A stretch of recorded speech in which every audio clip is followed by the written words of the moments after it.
As medidas, né, restritivas ou de flexibilização, elas vão de encontro com a forma como a pandemia está se comportando no município. E a forma como ela se comporta varia muito do comportamento também da nossa população. Uma vez que nós tivemos um decréscimo considerável no número de casos, e a gente percebe aí uma parceria da população nos ajudando, até denunciando as irregularidades que vinham ocorrendo, quanto à aglomeração, foi possível um trabalho conjunto proporcionar essas flexibilizações. Agora está sim liberado a questão do consumo de bebida, lembrando que cada estabelecimento é responsável por manter, né, as medidas sanitárias de prevenção à proliferação do coronavírus. Além disso, outras medidas, como a questão da capacidade instalada de cada prédio, né, de templo religioso, respeitando aí o distanciamento de 1,5 m e outras medidas. Nós também tivemos a extensão, esse horário de toque de recolher foi estendido. Os comércios também podem funcionar até às 21 horas. Então, assim, são medidas que foram possíveis graças a essa redução de casos. Mas não é por isso que a gente tem que descuidar, porque a pandemia não acabou e a gente tem que evitar ter novamente um surto como a gente teve aí há um tempo atrás, que nós tivemos um número elevado de casos como a gente não havia tido anteriormente. O senhor falou da questão de denúncia, secretário. Nós tínhamos, principalmente nas redes sociais, mesmo quando o decreto estava mais apertado ainda, alguns eventos que aconteceram aqui no município, né, principalmente na área rural. Mas a impressão que se dava é que esses eventos estavam acontecendo dentro do limite de pessoas, né, com o mesmo núcleo familiar nesse sentido, né? Sim, o próprio decreto fala, né, que a questão, ele caracteriza o que seria uma aglomeração. Desde que o espaço possa comportar, né, com distanciamento e seja o mesmo núcleo familiar, o próprio decreto ele dá essa margem.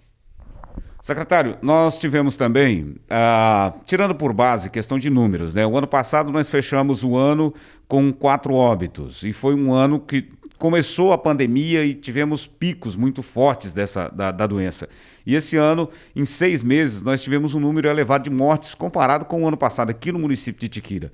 Se deve à gravidade da doença em si? Não só a gravidade da doença, mas é importante, né, ressaltar que ano passado nós nunca havíamos passado de 30 e poucos casos. Esse ano nós chegamos a mais de 130 casos. Então, lógico, se você tem um número maior de pessoas contaminadas, a chance de um número maior de óbitos também. Porém, a nossa taxa de mortalidade continua abaixo da taxa de mortalidade do estado de Mato Grosso e também da taxa nacional. Pode ter acontecido um relaxamento por parte da população, de maneira geral, porque em dezembro nós tivemos uma queda brusca da doença, né? Os casos caíram violentamente.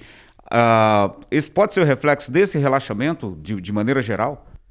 Não só isso, mas claro, isso não pode ser desconsiderado, mas também nós vivenciamos isso não só a nível de Itiquira, estado e o país passou por uma nova onda. Então, com ela, é normal vir aí um aumento de casos.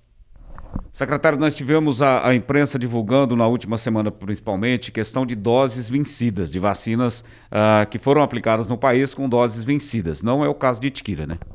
Não, nós não tivemos e, assim, é importante ressaltar que essas doses vencidas têm que ser averiguado se realmente foram vencidas. Por quê? Existe uma diferença entre a data da aplicação e a data de lançar no sistema.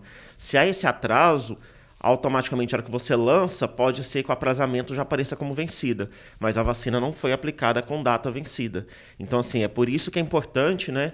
E é que a gente trabalha dessa forma. Vacinou, já vai automaticamente para o sistema para não acontecer esse tipo de situação. Nós temos também, secretário, em termos de Brasil, não sei se aqui em Itiquira está acontecendo, a questão da escolha de doses, escolha de marcas de vacinas, na verdade. As pessoas escolhendo ou por falta de informação, ou por fake news, ou coisa nesse sentido.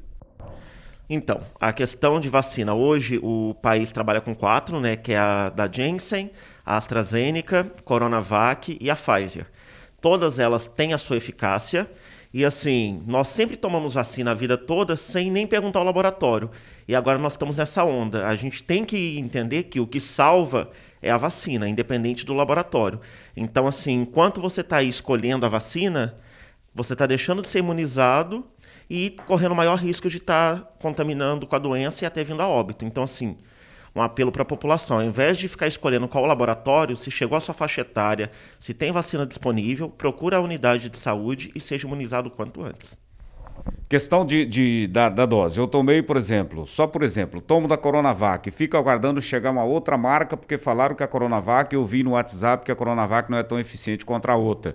Não pode haver essa mistura de doses, né, secretário? Não, o próprio sistema do Ministério, né, da Vigilância em Saúde, ele bloqueia isso. Se você tomou da vacina X, a primeira dose, o reforço também é da vacina X, com exceção das vacinas da Janssen, que não tem D2, ela é apenas dose única.